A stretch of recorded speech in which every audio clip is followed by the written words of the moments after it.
Okay, next item, we will move on to the school reopening plan. Mr. Wilkerson. Okay, so a couple different committees have worked on this plan, start with facilities committee and then the curriculum committee met 2 times. We've met several times and shared information to come up with this draft plan at this point since it has not been approved. Would you like me to go through the plan? Would you, I mean, what would you prefer?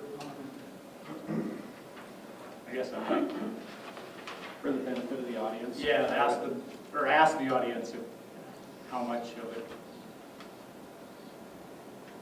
And I've got copies of it too, but again, it's a draft, and I want to make sure that's very clear that this is a draft until actually.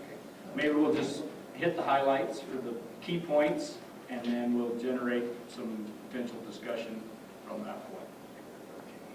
Okay. Did this go out on social media or email or anything? Not from us. Not from us, a very, very rough draft and a very preliminary part of it. Did go out.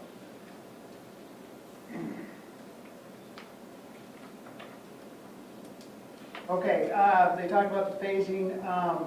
We're going to keep track of what the governor's doing with all the different phasing, you know, phase 1, 2, and 3. I think I want to emphasize that this is a pliable plan. It's malleable. There's things that are going to change as things change. We can't say this is the only plan we have, and by gosh, we're not changing until we go to phase 3. We can't do that. Things are going to arise, and we're going to have to address them as things come up. You know, right now, the governor's order says in counties that have less than 4 masks aren't required in public place. That can change tomorrow. If we get 4, then they're required, and those types of things. So things will change. Grouping and scheduling. What we're going to try to do with our students is make sure that we put them in cohorts or groups and keep them with that same group all day. Try to keep them from intermingling with each other as much as possible. It is more difficult in the high school because we do still switch classes. But we're going to have paths. We're going to have ways to try to keep them as separate as possible and help people out there helping us with that. With the younger students, we're probably going to look at cohorts, for example, keep the first grade together with the first grade all day, not mix them with anybody else. When they go to lunch, they'll have a specific place. After they eat, they'll have a specific place on the playground and go together. They keep them in that group so we can have control. If for some reason we were to have a case, then we have a limited number of other people that person has had contact with. So that's one of the big things we're going to be looking at. Do we have that exact plan? Not yet. That's what we're going to continue to work on. But keep the group. Physical distancing, we are going to do the best we can. Physical distancing. We talked to the Montana Board of Pediatricians today. It was really good. They said 6 feet. You want to do 6 feet. If you can't do 6 feet, do 5, because 5 is better than 4, but 4 is better than 3. But you do the best you can and the most you can. We are trying to shoot for the 6 feet as much as we can. Larger classes like band, we're probably going to have to do them outside as much as we possibly can, especially with playing instruments and blowing through horns. So we're still working on that, but when we can do that, we will do that. We'll have hallways will be marked with traffic flow, keep people on their different sides. We're going to talk about probably lockers. They suggest don't use lockers because you have fingers going in and out and touching everything. A lot of logistics we're still working on. Face coverings. The district will follow all state and or federal mandates in effect at the time of the mandates implemented. Until further notice, the district's going to require all staff, pre-approved visitors, and students to wear face coverings. Upon entering the building, they'll be required any area where a minimum physical distance of 3 feet, but ideally 6 feet, cannot be maintained, or as directed by the classroom teacher. Face covering must be dress appropriate. With the face coverings, we're asking, they do need to wear them on the bus, unless we can social distance on the bus. We're asking parents to bring their kids to school if they can, so we can lessen the number on buses to make it more manageable. However, we will still provide transportation. We do ask that masks be worn into the building and through the hallways because it's hard to social distance at that point. And then what we're looking at is in classrooms where a teacher can social distance those students in the classroom. Once we get everything, they get set and they're comfortable with that, the teacher can allow face coverings to be removed. It's got to be in situations where we're comfortable with that. You know, one of the things which we will get to here shortly is like the lunchroom. We're actually going to put tape on the benches and make sure that the kids are at least 3 feet apart, spread out in their cohort groups. They have to wear masks through the lines. That's a requirement. And then once they get to the table, then they can take them off to eat. We're doing such things as, instead of kids going and getting their own trays, taking it up there and saying, I want this, this, this. Trays are actually going to be in the kitchen with this pre-wrapped silverware on them. Kitchen ladies will say, what do you want? This, this, and they'll load the whole tray up, hand it to the student. They can't even do it at the salad bar. We're going to have somebody at the salad bar serving students. Students are not allowed to touch anything. We have one person touching anything at a time. Health monitoring. What we initially kind of talked about temperature checks, but even the pediatrician says, no, you're going to spend all your time doing temperature checks. It's going to take you forever to get the kids through the door in the morning. So what was recommended is you look for possible symptoms. If you see a child that may have some symptoms, then we can do a temperature check. That follows our same guidelines that we would use for any child that's ill. We take their temperature. If they have a temperature, we know something's going on, we call the parents, ask parents to come in. So it's following kind of a general protocol. Basically, with the temperature check, it's recommended that any temperature of 100.4 or higher would be isolated and asked to have the parents come and pick them up. That's the recommended temperature. Some kids do run a little warmer than others, but 100.4. And of course, if any child's ill, we're going to send them home right away now, which we usually do anyway. We ask parents that if their child's ill, please keep them home, don't send them to school. We're going to ask the staff to sign an acknowledgement at the beginning, confirming that they are responsible for their own health and safety, that if they're ill, they should stay home. And you know, if they feel it's necessary to get a COVID test, they need to visit with us. Let us know what they're doing, because if you get a COVID test, you have to stay home until you get the results. Continue busing. Again, we're going to encourage parents to transport students to and from school. What we're going to look at is having specific doors. We're still working through logistics that each class comes in, so you're not having K1, 2, 3 all coming in one door at the same time, but different staging areas so we can keep them separate by their groups and bring them in a safe manner. Eric, excuse me. Yes, sir. Can I go back to the testing here? I have a question on that. Yes. Is the school going to do anything to kind of facilitate that testing, having students, is there a place in the community where that's available for students to go, or? I am not aware if there is one in Broadwater County at this point, a place that Okay. can test it. Walgreens has a drive-through testing facility. Oh, okay. So, and the results, they're saying 2 to 3 days, they're getting results back from Walgreens. So Okay. it's actually fairly quick. Good. Was there any discussion about facilitating that in the community so that kids could get tested here before school, or? I believe that Billings, if I'm not wrong, I think at least on their website, the Billings Clinic shows that they are a COVID testing place. You do have to have a referral from a physician, was my understanding. And I could be wrong. And I know at the urgent care here in town, they'll do COVID tests there, I believe. They do, and they will actually, if you call ahead, they will come out to your car. The St. Peter. The St. Pete. But do you need a physician's referral for that? That's, I'm not sure on that. Because a lot of places have gone to a physician's referral to Right. get the COVID testing, so they may need that first.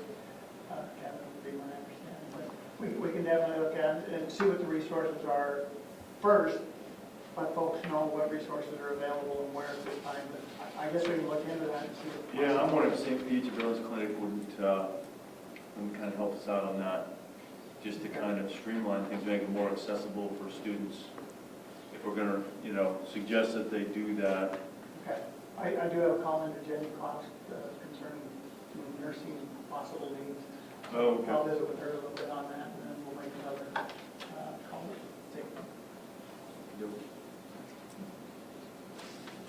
Okay, busing, is that where we're at? Okay.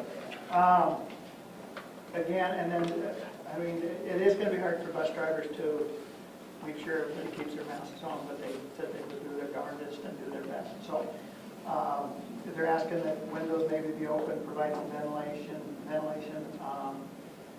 We'll have hand sanitizers on the bus.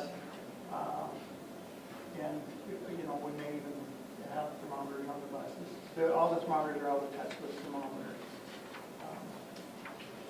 Hallways and lockers, we're trying to keep the traffic one way, clearly defined flow directions. We posted, we ordered a bunch of signs from Universal Athletics, with all the bulldog stuff on them. So for washing hands, for directions, for the 6 feet, it's all sorts of stickers. So we'll have those all over the place to help guide the students.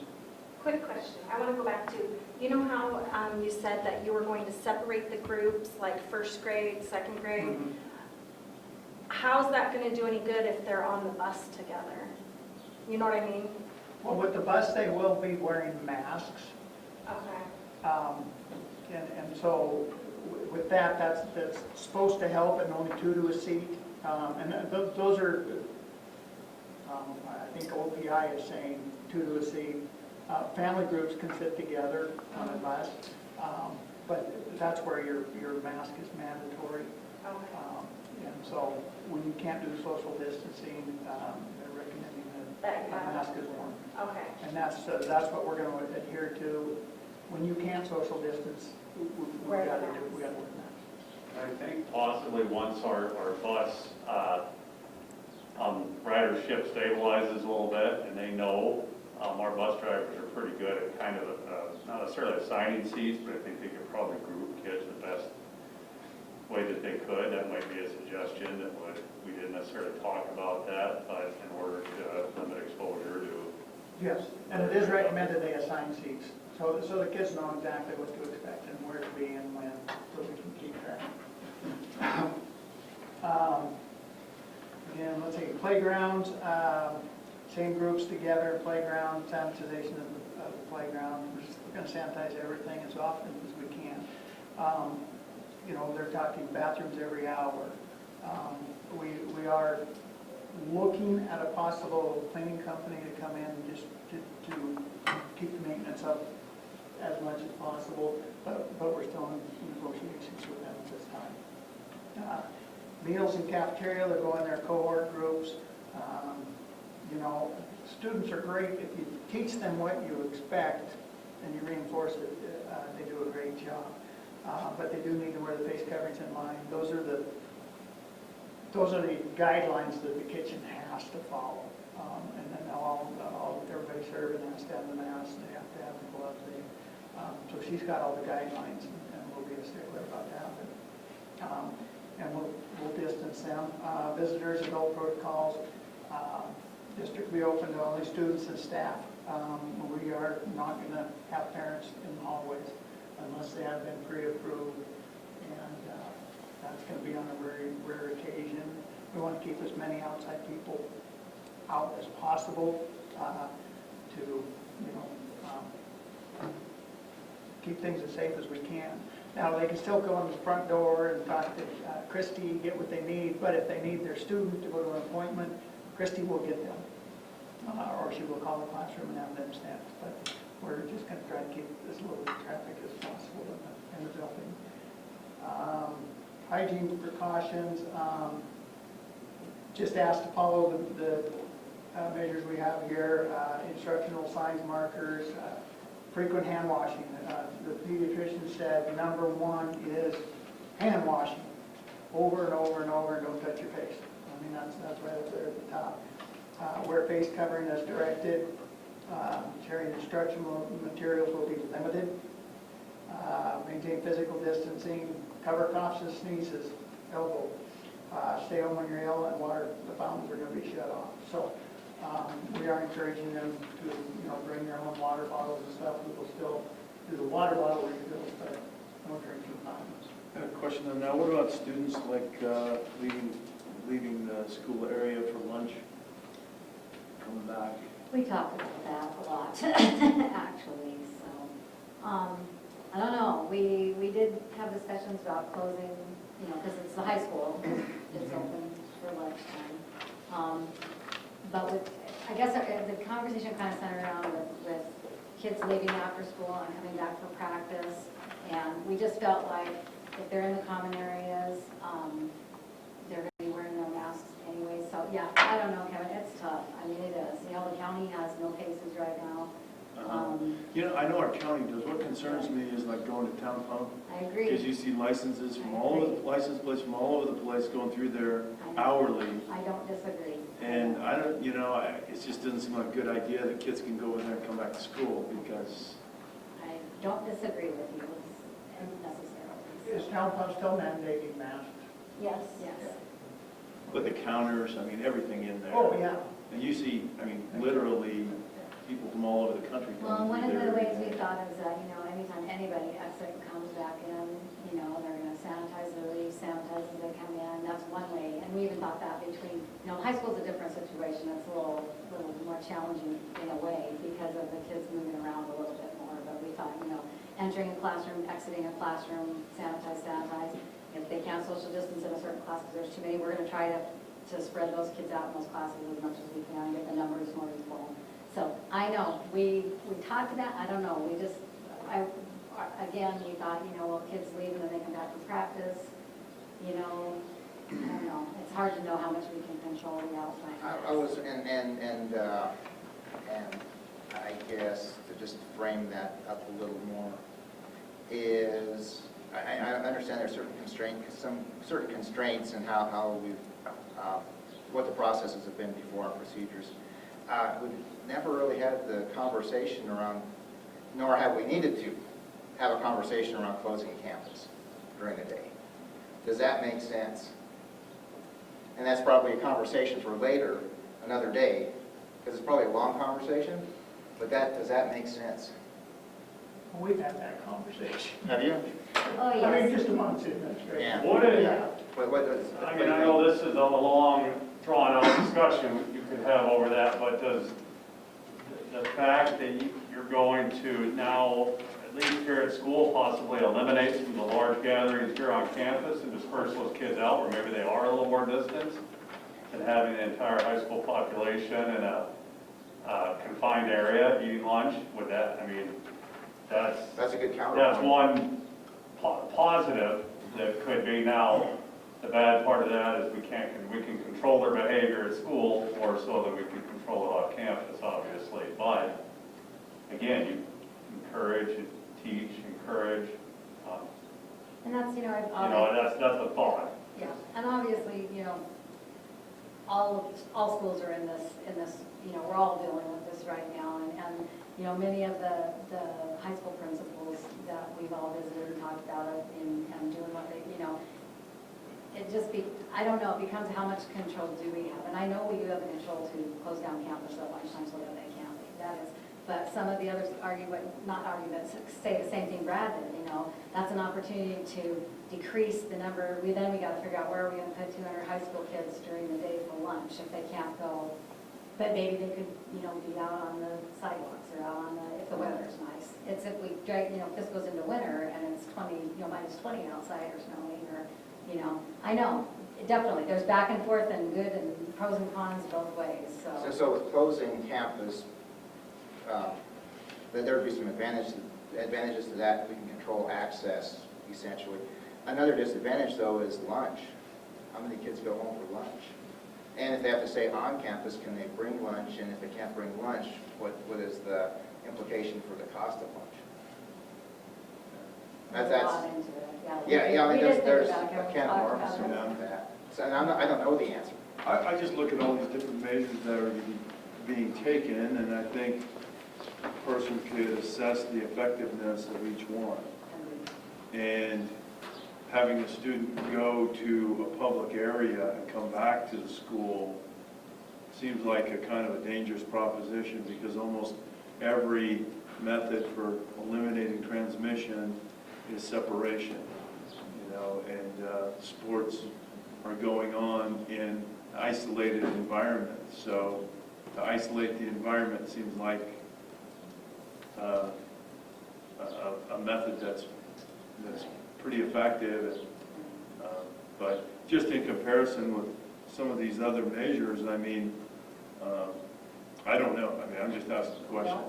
It's a good question. What's, you know, there's kind of a hierarchy of what's effective there. And, Yeah, and some of the feedback and thoughts and things that I heard, you know, was like I had already said that, you know, okay, it's the end of the school, but the kids leave, go to town pump anyway, or down to Main Right, Street, yeah. and then they're gonna come back for, how are we going to, other than trying, just making sure they're cleaning up as they come in. No, it's a I good think we question. can educate the kids. I mean, they're pretty Absolutely. smart. They're very smart. And, you know, it's probably not a good idea to be They're very smart. rubbing the counters in the town. And, you know, and that's another touching way, your we can face. just tell them, you know, if this is what you are wanting, you know, if you are going to those places, then Yeah. I don't know. Can we put a fogger on the entrance and just fog them as they come? Well, you know, I do think that's a major point. It We're is. gonna have to really work on K-12 is not just, we can control kids here, we have no control when they leave here. And I think part of our job with anything we do is to instill good behaviors and try to encourage those positive practices health-wise when they're not in school, and educate them, and hopefully get information to parents and those things to help them encourage that same thing. And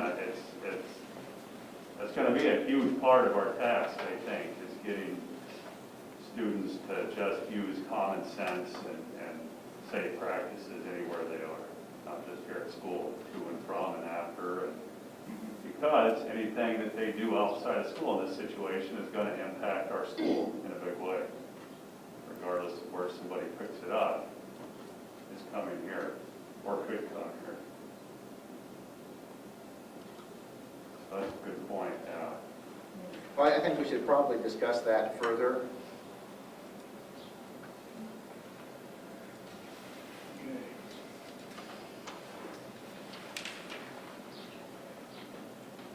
Okay.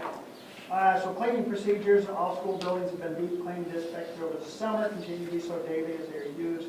Custodial staffing schedule will be adjusted to perform increased routine cleaning and disinfecting during the school day. All classrooms, restrooms, frequently touched surfaces such as door handles, desks, and rail and light switches will be cleaned several times throughout the day. To facilitate the increased cleaning procedures, we're giving ionizing machines and disinfecting foggers, and they'll be in use. So we actually ordered a bunch more. The ionizers actually are electrically charged, and so they're supposed to cover all surfaces, no matter where you're using the fogger the surfaces. But we have several of these machines right now, and we've got more on the way.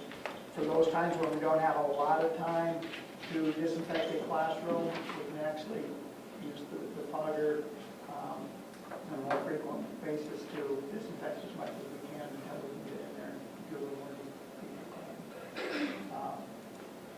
Instructional plans, depending on the current phase directives, that's why I said this one is kind of pliable, is district provided appropriate plans of instructions that will be modified as necessary by governing health and safety protocols and requirements, accommodations and remediation for students who need support is being addressed in preparation for school. Students may choose to attend this upcoming fall semester either face-to-face on campus or via remote learning. They do have that choice. Can they do a combination? No. And the reason I say no is we want them bricks and mortar, or we want them, health and safety is why we are offering that. So it's hard to say you can do one and then, and go back and forth between the two. If parents feel that it is not a safe environment for the students to be in health-wise, then they can do the remote learning. And dedicating resources. Can you change that anytime? So like, say if we went back to phase one, you'd be like, okay, I'm just gonna pull my kids out? Good Oh, question. okay. So we are asking anybody who wants to do the remote learning to at least, what am I looking for? At least commit to one semester. And the reason being is we're afraid that people are going to kind of go back and forth as it kind of suits them, and that's not going to work for us to be able to plan for remote learning and face-to-face learning at the same time if we have kids going back and forth and jumping in and out of classes. But of course, if something happened where, say, there was like 40 cases, an outbreak, you guys would then reevaluate the whole thing, right? Yes, and then on a case-to-case basis. But Yeah. we're requesting, we are asking nicely. We're not saying this is the rule. But we are asking that people do that. And then on a semester, then we can relook at it because we're changing classes in the high school, and that's a good transition time to do it. But if we keep having people switch back and forth, it's hard for us to plan. We'll do the best. And it's really hard to teach. And it's hard to learn when you're bouncing back and forth. I mean, you might stick to one or the other is the best for the student and the teacher. I think that brought up an interesting point. I mean, 40 cases, I think we probably shut the door. Well, yeah. I was, But it I brings just up threw out a an number. it brings up an That's a big interesting number. point. What is the threshold? I mean, it's hard to draw a line, but I mean, if things start to escalate quickly, I mean, how do you make that call? And have you thought about it? I mean, what's your plan? We're going to call the county health board and say, hey, what do you want to, what do you suggest? No, we actually have a response to COVID. That's one of them we kind of added. Yeah. It's not stellar, but it does say, if it's localized to one cohort, we're probably going to have to ask that cohort not to come in until we can do some deep cleaning for a couple of days. We're going to have to, on a case-by-case basis, go, what do we need to do to disinfect and get everything back so we're comfortable bringing kids back in? Either that specific part of the building, that specific building, or... Like even a class or something like that, or a specific group? Yeah. I think it's probably important to add as well, although this probably would almost never be the case, but you mentioned the 40 cases happen to just pop up all at once. Well, what if after a few months things tend to really clear up? Well, maybe those remote learners want to come back on site, so it goes both ways around that. And that's why we did put in here exceptions will be considered by administration on a case-by-case basis. So if there is a reason or, it definitely will look at whatever anybody, if anybody wants to come and give us a reason of, why they want to switch back, from one to the other, we'll definitely look at the situation. We just, from a logistical standpoint, can't have a student, well, we're going out of town, we want to do remote learning. Or, we want to remote learn this week or on Monday and Tuesday, and then we'll be back Wednesday. And we have to be able to logistically put this together and have an approach that will work for students. So I have a question. So say that a student gets COVID, tested positive, do you take that whole cohort that they're in and send them home for 2 weeks to isolate? And how would you do their education that way? Or have you If thought? we send this whole cohort, my guess is we could look at the online delivery just because those teachers aren't going to have any students. And so And the they teachers need can quarantine then too. provide online learning to those students remotely. But is there going to be a quarantine for those the rest of those kids in that group? There could be. We need to look at each circumstance and see what do they call that? Contact tracing. Well, there's Yeah. primary contacts and secondary contacts. Yeah, and so they need to look at primaries the are contact consistent. and then go from there. Okay. That is a possibility. What's nice about this But what we're doing here is we're going to be one-to-one Chromebooks. So when we start school, every student is assigned a Chromebook for the year. Oh, Yeah, we're not going to wait and say, well, oh, your distance learning, here's your Chromebook, or put them in a cart.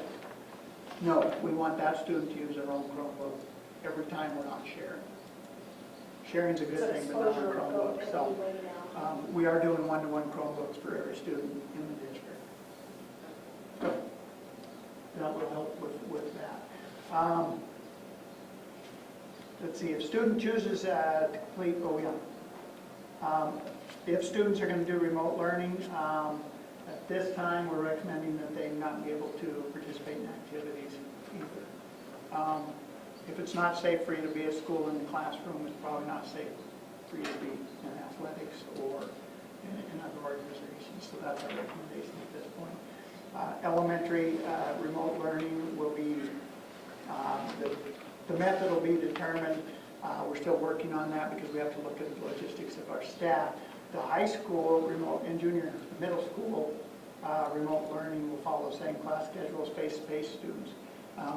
All our teachers are on Google Classroom, so every student that's at home learning can get on their computer and follow the exact same lesson. So it's going to be the exact same schedule of every kid that's here. You're expected to be in class in the morning, period 1, logged into that class watching.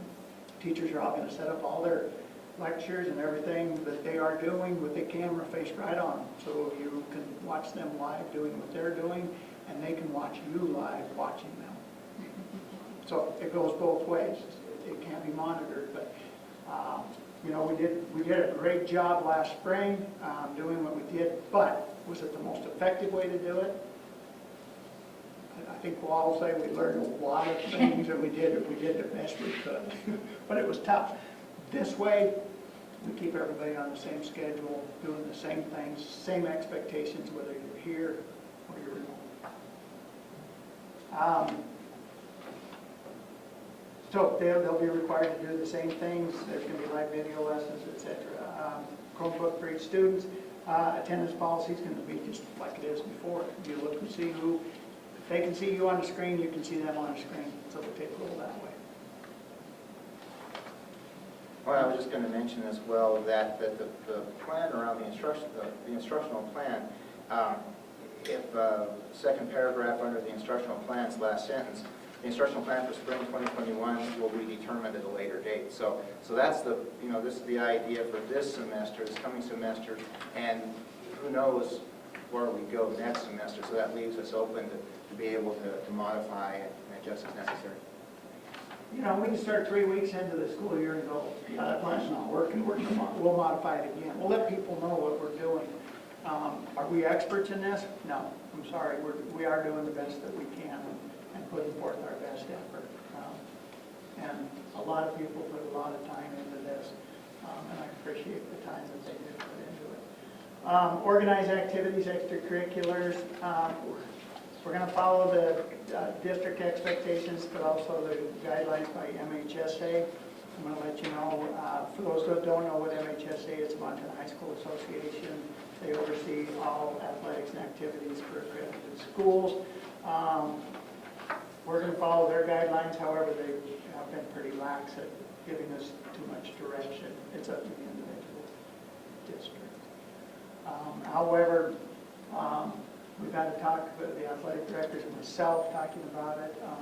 One of the things that has to happen is when athletes are actually participating, they can take their masks off and participate. However, if they're standing on the sidelines, they need to be masked up. So we did order actually the face gaiters for the athletes that it works best. For football example, it's easy to go to the sideline, just pull it up. When you go out to play, pull it down. That's it. But we'll talk with each sport. We'll have cross country and volleyball. We're assuming volleyball probably not going to want to wear something around their neck while they're playing. They're going to probably want a mask that they can put in their special spot. Those gators that you put in their hair. Oh, put gaiters in their hair. There they go. Great idea. That is MHSA required. Yes. Okay. Yes. If We have you're no choice. if you're not actively participating, you have to have a face covering. Okay. And we are addressing plans. But I'm going to say, after visiting with the ADs, I think we probably need to visit with our activities board committee members and sit down and talk about our plans, and come up, see if there's any ideas that they may have to help us out. Can't think who's on that committee right now. Hopefully it's not Jason. Jason's had a lot of meetings. And what was the topic though? I missed that first part. Fans coming to activities. Fans, the Spectators, fans. yeah. Oh, it's spectators, okay. Right now, what we are leaning towards, I'm going to say that, what we'd like to see is that all fans will wear face coverings. If we don't do that, I'm afraid what we'll have to do is limit the opposing team's fans that come into our facility, in order to phase people out. But people will wear masks, then people can come to games. We'd rather they social distance, but in the place of social distancing, a mask to keep them safe. He's already put out there, with the students, but coaches will be expected to wear masks. Now, is that a choice, is that a school by school choice, or is that part of the mandates? That's school by school choice. Okay. We're trying to do it as safe as we can for our people and our school, because there are concerns about bringing people from other communities into our community.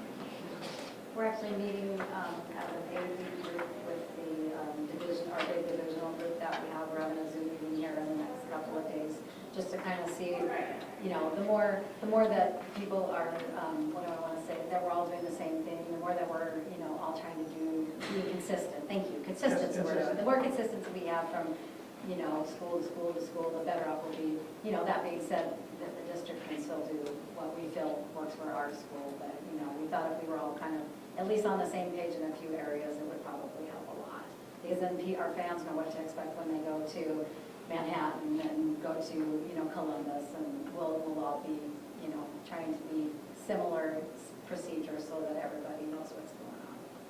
And some talk was even that no visiting fans come to home events, like only the home team and the home fans are there. And then you could spread your own fans out and have that visitor side to put everybody on. I don't know if that is how everybody's thinking. That seems really hard and harsh, but, I don't know. I don't know what we would do with that situation. We feel like if we can get cooperation and people wear masks, that we should be able to facilitate this. And I hope other districts are consistent with what we're doing. I think it'll make it better for all of us.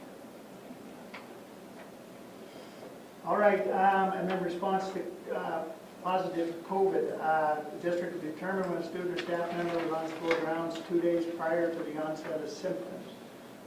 So somebody comes up with symptoms, then we're going to have to look back for 2 days to see who they had contact with here. Or testing if they were asymptomatic, which some folks are. School close-off areas visited by the positive student or staff members will be cleaned, disinfected prior to reopening. The student or staff member traveled on a school bus would be disinfected as well. We're also getting foggers for the school buses, so the drivers can actually fog their buses between every time. I think as soon as they drop kids off, they'll fog, and then before they go back and pick them up, they'll probably fog again. So they're ordered, whether they get here or not. But I also talked to our bus contractors, and they're already getting cleaning supplies for their buses. So.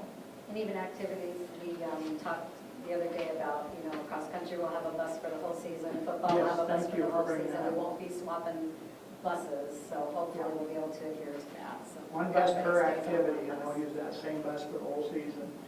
We'll still disinfect it and stuff, but we're not going to cross over kids going back and forth on different buses. So. Elementary school communication will be sent home to other families from the student class to notify them of a positive test. Transparency, that's going to be our biggest thing, to let folks know what has been going on.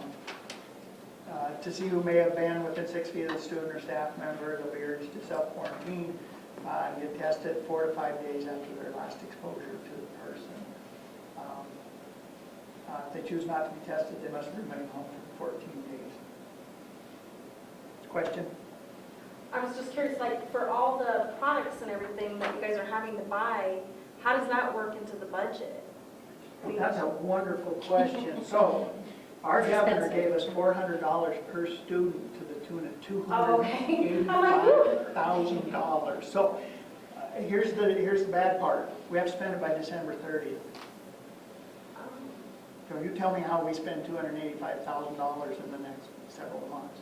So we're front loading right now, and so none of this is coming out of our budget.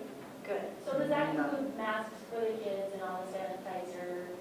I have 960 disposable masks. I have 96 child-sized masks. I have 1,000. Yes. Okay, that was going to be one of my questions. Yes. Who's No, we providing do that? have them. We are actually asking families to maybe provide them if they can, but if they can't, we've got them. Because you know students will come and forget them and. Yeah, so what we do is we have disposable masks, the child size and the adult size. And then we are also buying those small laundry bags, the kind that you just put stuff in and throw in the laundry. And so each class will mark theirs, and we'll have 2 for each student, at least this is the plan.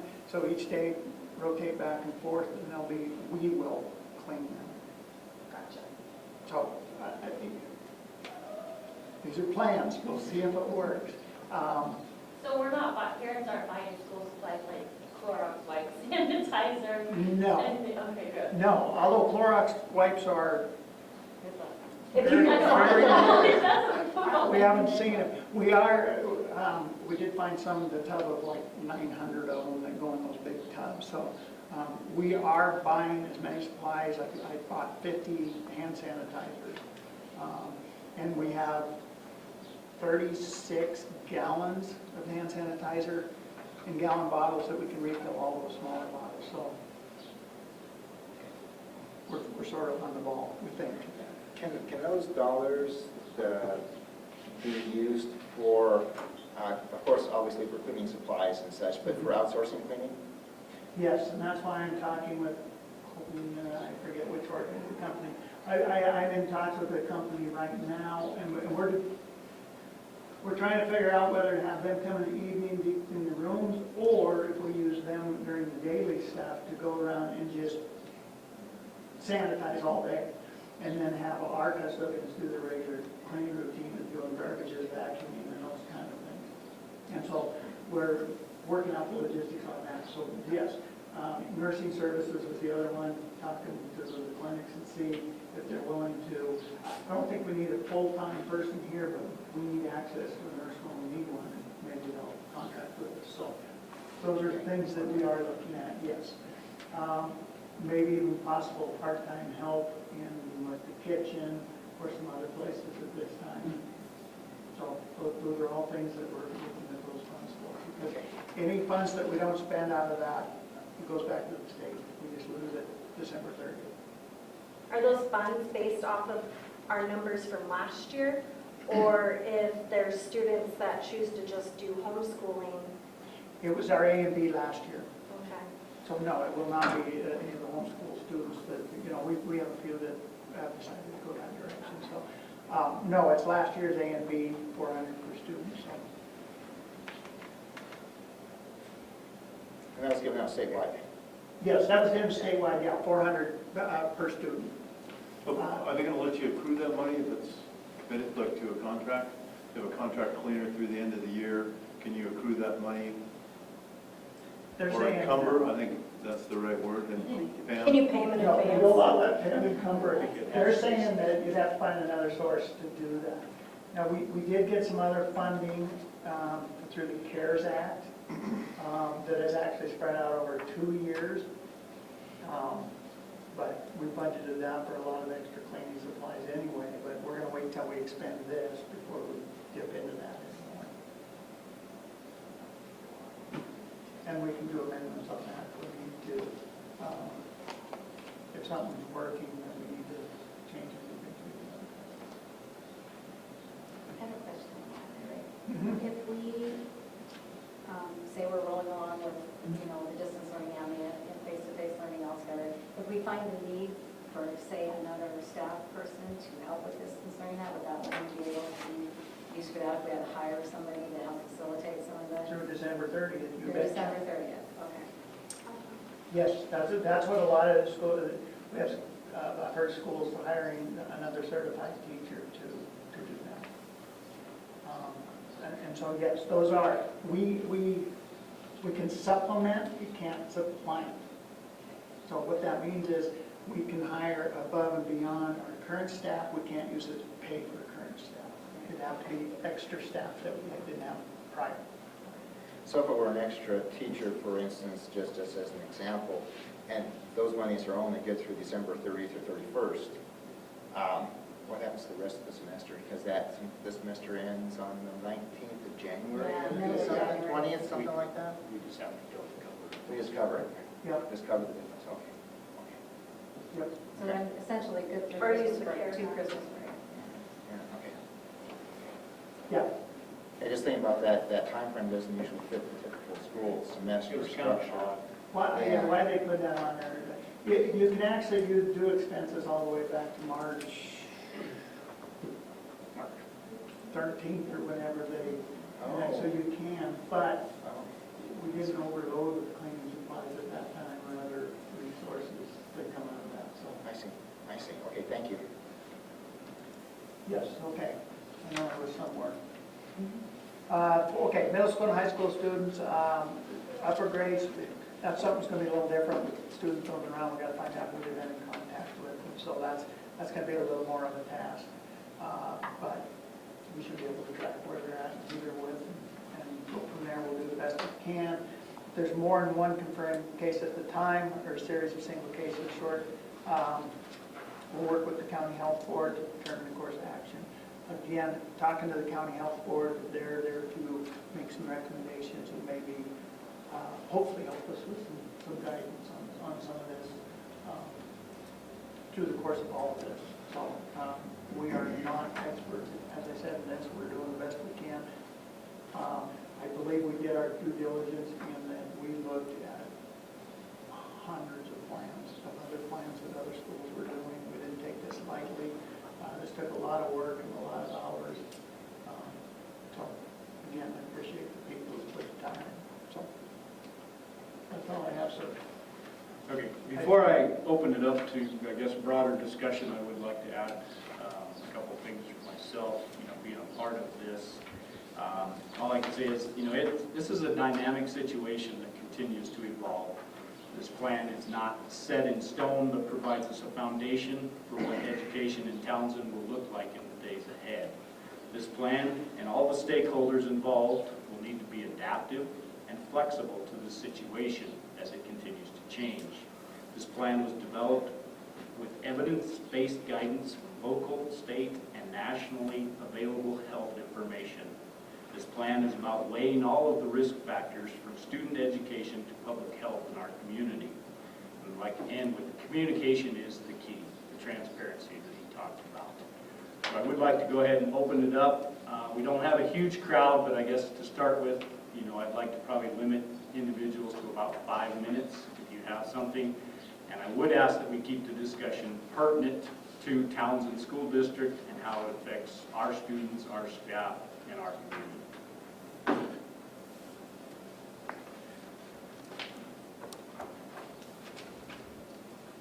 I have a question. I guess I'm going to ask, now that we're going to do more formal, would you state your name? please? Oh, yeah, my name's Melissa Deal. So I've been thinking about this with my I have a 5-year-old going to school. How are you going to keep the little tiny kids from switching masks? I like yours better. No, that's a good question, and I think when we work, even with the youngest of kids, by teaching, by education, and by talking about that and how important it is not to do that, and watching the best we can.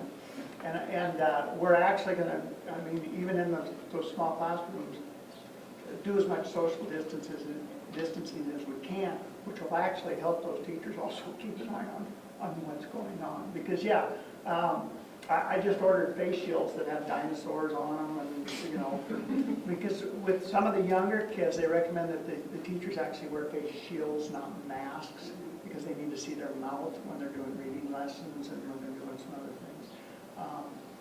Not as effective. There aren't any studies that say that fact, they say that the shield is not near as effective, nor is the gaiter, but we're going with the best we can do to cover up as much as we can. It's the face masks that are actually the best. But yeah, we're going to have to teach them that that's not an acceptable thing to do, and keep a very close eye on it. Is there a protocol what the masks have to, like certain things that the mask has to do, or could it be like even a handkerchief that they tied around them? They're suggesting, CDC says either 2 to 3 layered masks, and so the ones you see that people are making, a lot of them are 2 to 3 layers. The more layers, the less likely that globs of spit can get through them, I guess, for lack of a better term. So they're recommending that. You know, like a bandana type thing would work because it can be doubled over, it can be tripled over, and those kind of things. Might be a little harder to keep them on. I guess that's why we're going to, you know, offer masks, and we even have the smaller ones. And I'm going to tell you, I'm not super comfortable in masks, but boy, I'll definitely wear them. And as you guys know, the studies that they say with masks is, the mask doesn't protect me from getting it from you, it protects me from getting it to you. And so by me wearing a mask, I'm protecting other people, like I hope they protect me. But, so yeah, long story, sorry. I think it'd be a good idea if parents kind of coach their kids up a little bit too, that school's going to be different this year. You're going to be expected to wear a mask and don't trade with your buddy and keep your own. And Oh, we've been trying. yeah, I bet. Well, did you see Jennifer Beatty's post on Facebook? They Oh, yeah, actually said anytime they have screen time when they're doing an iPad or something, that they, in order to have screen time, they wear their mask. She says, amazing how long a kid can sit with a mask on when they have screen time. And then it just kind of conditioned. And it boils down to teaching. It just does. I mean, it truly does. Just educating and teaching and, you know. We teach reinforcing it. kids to do a lot of things. I think we could teach kids to wear masks. And set a good example ourselves.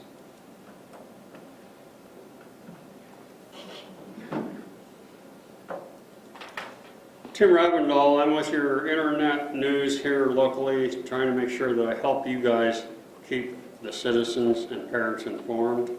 I did talk to Eric here last week about where we're at, where we're going, looking at the draft. And one of the things that I also want to make sure I bring up to you folks, you know, there's a lot of talk about masks within the community and the concern whether they're effective or not. And Eric, you very well brought that to the point. We have a lot of conflicting information coming from CDC and the World Health Organization that is giving some of the information that Governor Bullock has used in his directive. And so it does become a concern of a lot of the parents and the citizens on what is really the right way to go. Again, taking the steps necessary to do your best is applaudable in my own opinion here. But again, I'm wanting to make sure that you guys know that that's why I'm here tonight, to help you guys get your process out in front of the people. Because as you can see, I think most of the folks in the room here are part of the system and not general public that are wondering what's going on. They don't get to meetings, that's usually what happens. So I'm just here to make sure that I do my best to try to get the accurate information out to the people. Again, I talked to Eric about that here last week. Getting the draft out so people can see what's coming is very important. It's part of the process that we depend on for transparency. And so, again, that's where I'm at tonight. I want to make sure I let you guys know this is not live. It's recorded, and then it will go on multiple different sites for folks to be able to review. What I really need from you guys is an electronic means of communication for those folks that, you know, a clearinghouse, if you will, where they can submit comments or concerns that you guys are working on. That's kind of a main point that I'm hearing about. So, like a website or an email or, you know, I understand the school system has got its own place, but you can go to a website and get lost pretty quick, especially if you're like me. So, I don't know if I worded the point properly, but that's what I'm trying to make sure to get to you guys.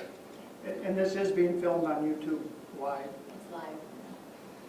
Pardon? This is being filmed on YouTube Live. Okay. YouTube Live, so people do have access to the information. Okay, they are watching, okay, Yeah, I'm just for your information. that's fine. And then a clearinghouse, so a way for them to get a hold of us?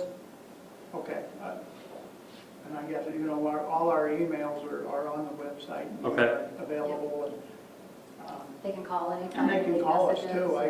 I've received several phone calls and had some very nice discussions. Okay, again, it just, if there's a clearinghouse, a lot of times you have a committee working on something, and it's easier to keep it focused in that area when you're working with a lot Probably of. the administration then. Yeah, usually administration is on those committees, and so that's probably the best way to disseminate information, to share with the committee. We Okay, just thank know we you. feel it's really important to communicate, obviously, everything that's going on and get that information out as quickly as we can. This is a big step tonight to have this discussion and fine tune things, because we do want to get accurate information out there. We know how it gets very misconstrued very quickly if we don't have it to the letter. So thus today, that's why we're doing what we're doing.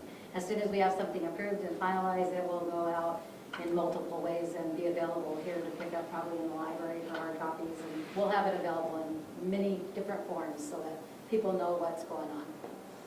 And again, the final is certainly final, so I just wanted to make sure we're trying to get the people engaged so that they understand what's going on before that happens. Thank you.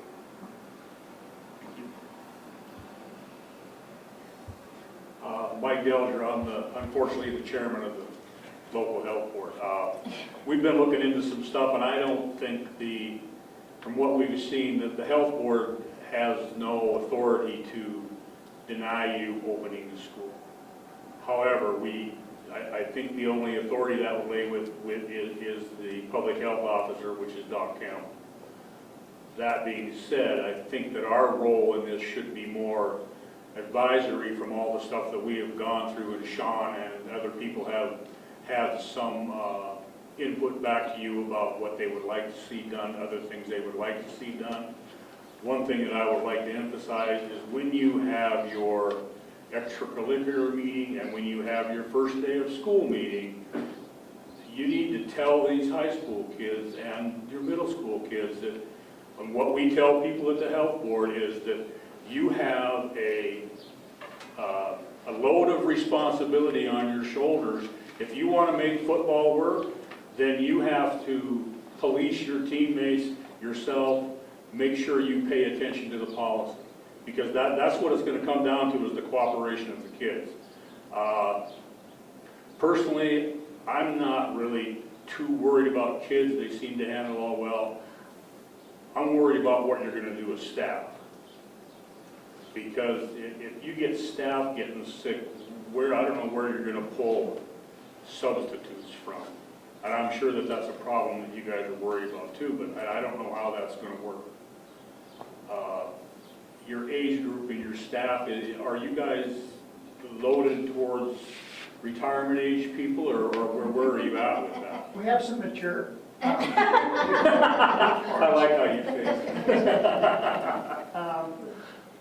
Yes, we do.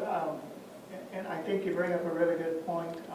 It's odd, we have 4 subs sign up just in the last couple of weeks, 4 new people. But yes, if we have several who are out for a couple of weeks, it's going to make things very difficult, especially with social distancing. And so those are things that I hope our safety precautions help us in that. But those things happen when we cross that bridge. And I hate to say it that way, but this is something we're going to have to kind of watch and keep track of and try to figure out as we go in some of those cases. Did you happen to do a survey for the parents of who's in favor of coming back? Or I mean, Yes. what were your percentages on that? About 76 to 78% were in favor of coming back full time. Yes, we did a survey to everybody, but we asked them to tell us if they were parents, if they were community members, and then we also surveyed our staff. Okay. And so we got their concerns and some of the things. And then I sent out an email and just said, hey, can you let me know what your plans are, because we need to plan. And like I said, I was pleasantly surprised that almost all staff members are planning on coming in person.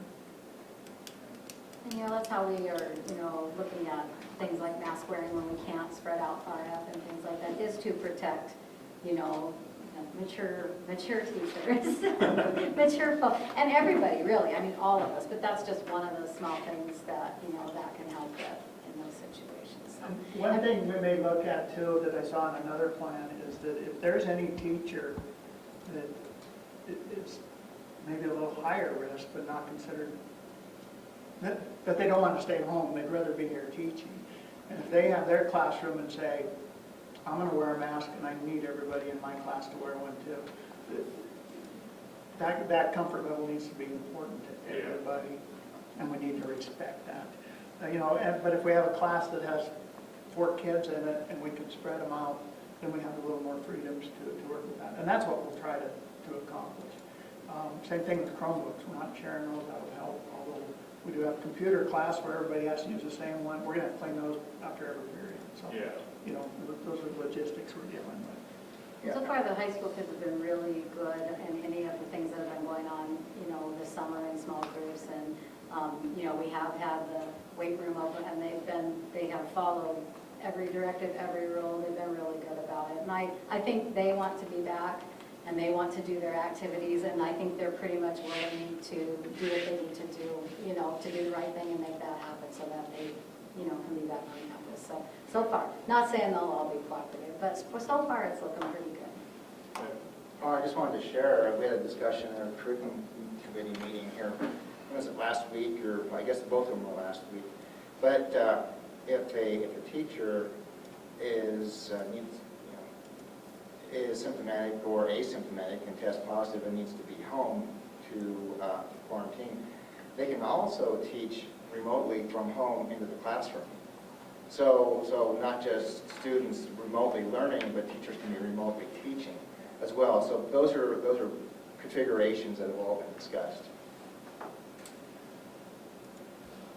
And Mike, one of the things I think, I don't know if it's been mentioned in this meeting or not, but we as all the different committees that have met, one of the things we looked at a lot and we discussed was that Townsend Schools does not operate in a bubble by any means. We're part of a much larger community, and we felt very strongly that the things we do in school could easily put other people at risk. So we wanted to definitely weigh, make our decisions on the safe side, because our students do go out in the community and they interact with parents that aren't necessarily part of our quote-unquote school community, but part of our larger community, and that's just the way it is in any town, anywhere. And we felt like we have a responsibility to take some of these safe practices to protect anybody in our community, not just the older, more vulnerable population, but anybody that our students may come in contact with. Because in towns in Montana, it's impossible not to. Yeah. And that was a big part of it, that we are part of a much larger thing than just school.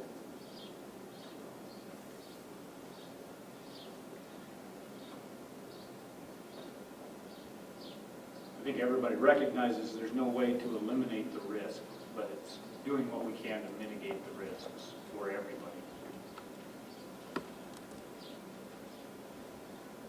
Okay, so this is a draft. Where do we go from here? What's the plan? This is a draft. They need to approve it at some point. If you approve it, then it becomes the official plan. That's the intent. That's the intent. And if there was something in there that the board discusses and says, well, no, we need this or this or this, then we can make those changes. But, like I said, we approved this plan. Things could change in this plan. But this starts us off and gets us going. And our biggest thing is we need to let folks know what we're doing. Staff needs to know, community needs to know, parents need to know. So for example, if something like, what Kevin brought up as a concern, which we've already talked about closing campus and things like that for the high school, even if this is approved tonight, this is a dynamic document, right? And if we meet later and say, maybe that's what we need to do, then we could still put that in place, correct? We can put procedures in. Well, yeah, because I have a whole list of procedures we still have to figure out. So, okay, I just want to make sure that that's, because this isn't, it's fluid, like you said, it's a fluid document. Okay. Yes, if there's major changes, I think then we'd sit down with the committee and go from there. So those major changes, would they, I mean, we can approve a plan, I guess, a plan for reopening, but there'll be a continuing, ongoing procedures as that evolves. Will that come back to the board also, or I don't know, would is they? it? Because they're school procedures, so, I don't know. Do you want to? If it's a minor thing where we're saying, well, yeah, this won't quite work, we need to kind of mold it a little bit, I think we can mold that, it's just a procedural change.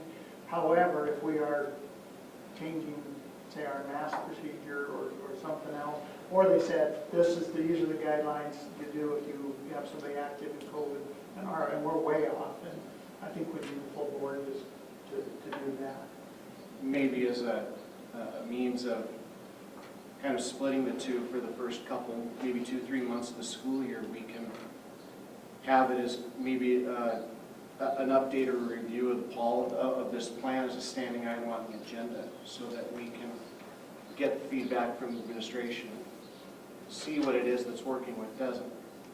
One person's procedural change is somebody else's denial of a service, or, impacts them somehow. So that might be something that we're going to have the fall sports meeting next Monday or the Monday after? The 10th. So, the timing of this plan where we say participation, in extracurricular activities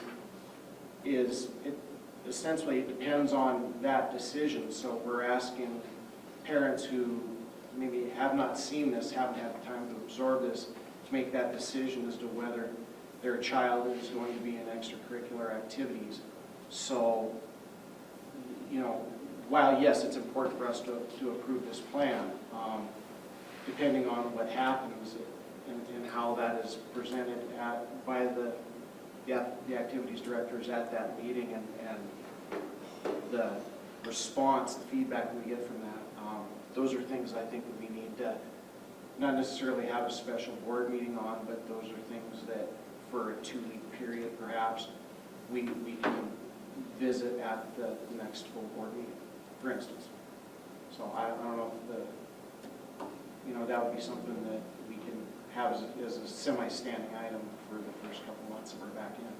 Definitely think so. Well, yeah, and as we get kids here and try to work, a procedure might look great on paper, and then we find out, oh man, that's not working this way. It's either that or it's built into your report.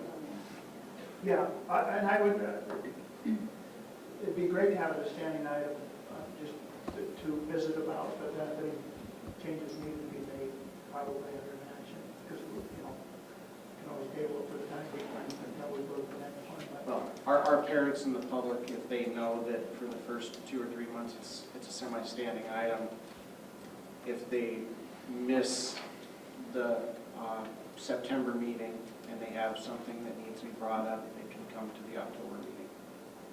Take that time, do whatever research or come up with their proposals or their changes and present them at that time.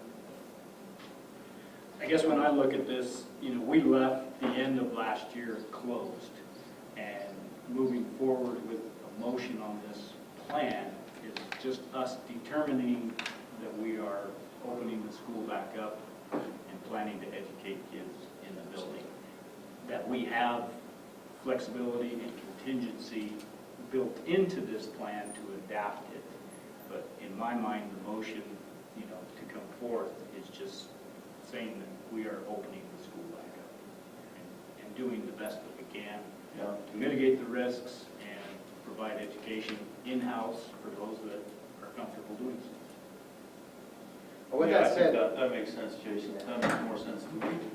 Because, from just a strictly procedural point of view, if we're going to approve a plan, but there's no, it can change at your discretion, I don't know what we're approving. I think that's kind of and I understand it's going to evolve, but just to reopen the school, that makes sense. I agree with that.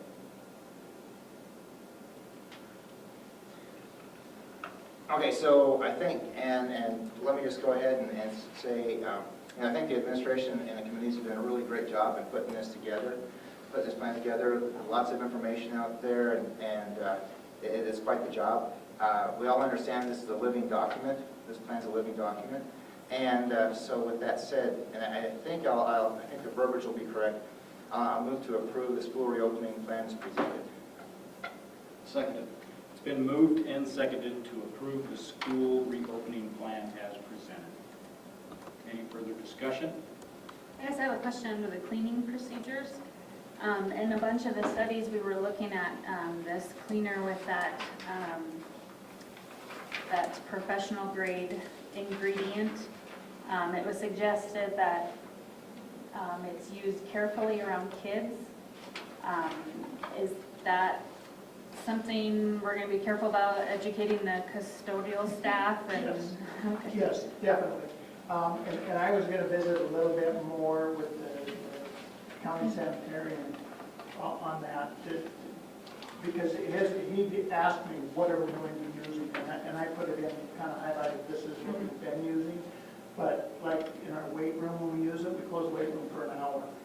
Okay. And hopefully that's a reasonable amount of time, but we found it, and it's shut down for a whole hour, nobody can go in there. And so those are things we're going to have to look at with that. We're going to have to use, hand sanitizers all have to be 60% alcohol or more. A lot of the ones we have were less than 60 previously, like in the kitchen and stuff, because cook said the kids were putting on their hands and licking it, but just saying what she said. So, those are things we're going to have to keep an eye on too, because it's going to be a lot of And we'll do, we put that as a part of our materials data sheet, safety data, or safety data stuff, right? So that's supplemented. Yes. And those are procedures we're still developing, working with custodians and the county sanitarian, because we need to know what's safe and what's not, guidelines and all that. So we will have guidelines, yes. I guess the one other thing I'd like to add that we didn't talk about really specific is the staff and professional development that we have planned. Okay. You want me to cover that? Yes, please. Okay, so every year we have technology days that are prior to our PIR days where teachers can come in.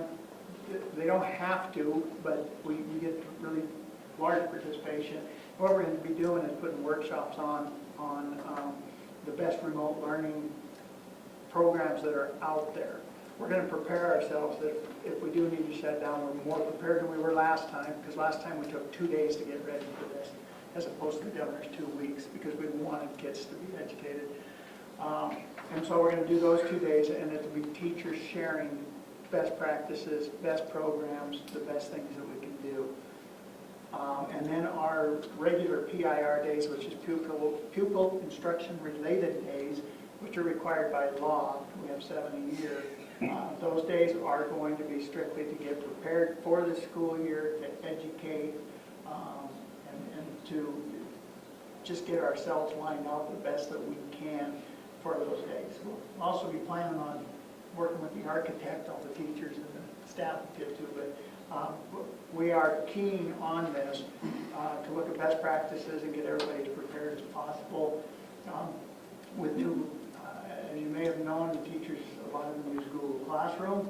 Well, they need to set those classrooms up again for the new students they have and those kinds of things. But if any of you know, a lot of our teachers, they'll be in shortly.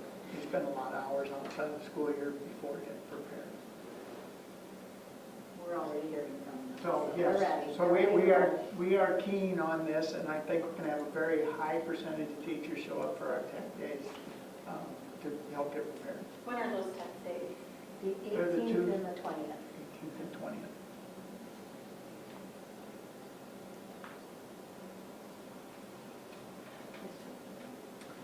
Just another quick clarification, if you pass a motion here to go forward with reopening and the plan is fluid, do you have a date where it was talked about review, was brought up in possibly a future board meeting or a special meeting, to stay on top of the situation without knowing for sure the unforeseeables, but as just a policy where people will know kind of what the game plan is looking down the road.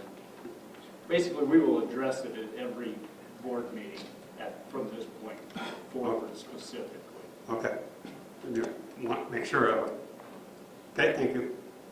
Well, and I assume once this is approved, we will definitely share it out, right, to every place possible so that everybody can see it and know what's coming, so. Yes, we'll put it out everywhere we can. And then I think we're looking at the newsletter type thing that primarily will just be the. If any updates are made or changes or whatever, that will all go out every time we update it too, I would think, to everybody have a current update, like we always do with our stuff. And to kind of speak to that point, I would propose to amend the motion to call it the initial plan, instead of the final plan. Initial reopening. No, it's a reopening, but the initial plan.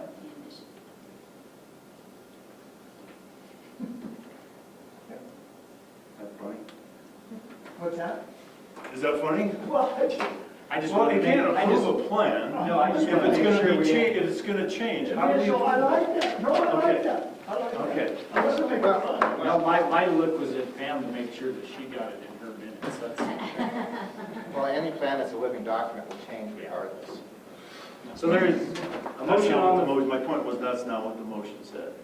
You call it the final plan, that's all I wanted to do. I just said, I think, what was my motion? You made a motion to approve the reopening plan as presented.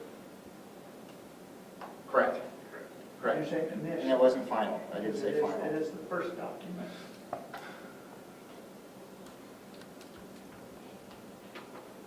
Any further discussion?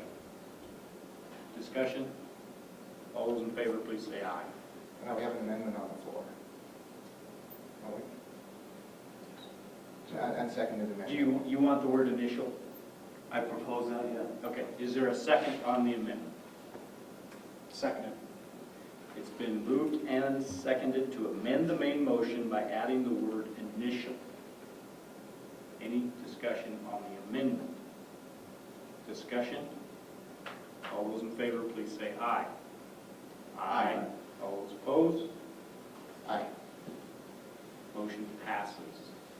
So now the main motion will read, I'll have Pam read that clearly, You want the amended motion? the amended motion. The amended motion reads, who made the motion? Sean, I did. you made the original, Correct. made a motion to approve the initial reopening plan as presented. And that would be the amended version. That's the That's amended. the amendment. Yes. Okay. Any discussion on the motion? Discussion? Discussion? All those in favor, please say aye. Aye. All those opposed? Motion passes. Any further items? Meeting is adjourned.